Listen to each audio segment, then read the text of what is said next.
Hi friends, it's Heidi Lewis, and today I'm going to show you how to paper piece a geyser. I used the February main kit, the cardstock kit, and the color kit for this project. To get started, I printed two 3x4 photos onto a sheet of 4x6 photo paper, and then I trim it down so that each photo has a white border. At the start of the project, I wasn't sure if I was going to use a colored photo or a black and white photo. And then I grabbed all of the branding strips from the plain cardstock kit and loosely arranged them into a geyser shape. And then I grabbed the Lindy's Gang Magical Powder in the color Summer Lovin', and I am using a fan brush. It's actually a makeup brush from Amazon, and I use the fan brush to pick up the powder and sprinkle it all over the page by tapping the brush.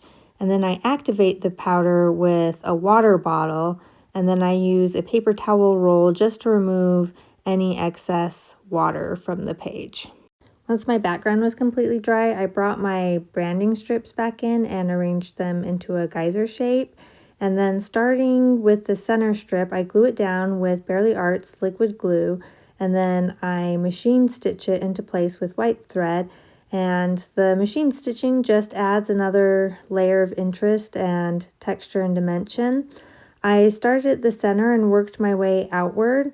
The strips have some overlap to them, and so if I glued all of the strips down into place and then did all the machine stitching at once, the overlap of the strips would get in the way of adding the machine stitching. So for that reason, I opted to start at the center, and then I just add one or two strips at a time, stitch through them, and then I add the next set. I would like to add that I arranged all of my strips in rainbow order because when you look at water in the sunlight, it creates a rainbow. So the next thing I'm going to do is add 3 pattern paper strips to the bottom of my page, and this is going to create the dirt that's in the foreground of the geyser photo. And I end up picking the plaid white, the word paper, and the cream artsy paper. So the 3 different papers just represent the different layers of dirt that are in front of the geyser, and I think the blue and pink wording in the word strip paper really just goes with the colors in my photo. When it comes time to glue down your paper strips, I like to start with the bottom strip so that I can align the straight edge of the strip with the straight edge of the page. And then I'm only adding glue to the bottom of the strip. That way the glue doesn't impede adding in the strip that is superior to the one that you just glued down. As an extra touch, I machine stitched each of the paper strips. It's important to start with the top paper strip because otherwise your photo is going to get in the way of adding your machine stitching. Here's a close-up of the finished stitching. Now we get to move on to the fun part, which is decorating and embellishing the page.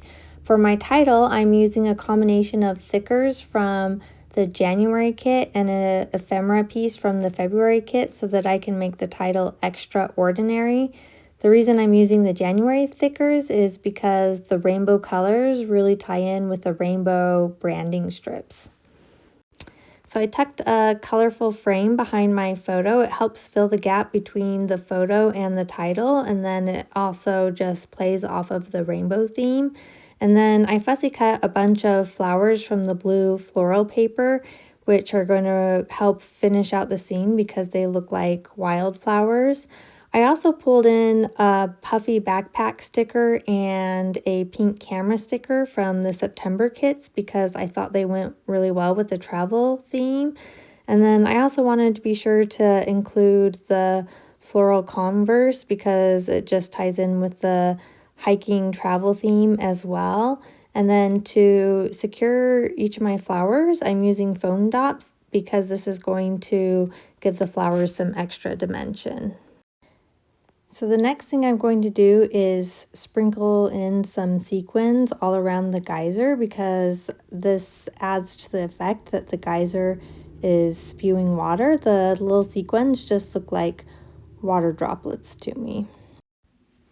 At this point, it felt like the page was still missing something, so I decided I wanted to add some hand-stitched clouds to the page. So I drew some swirly clouds onto a piece of scratch paper and then fussy cut it. And the reason I like doing it this way is then I can move things around and decide on placement and decide if I like something without having to draw on my actual layout and then erase the lines. And then I actually use the pencil drawing to create my stitching template that I then add to my page. For the stitching, I used all 6 strands of white embroidery floss to make a back stitch. In the end, I ended up adding 5 clouds total to the layout.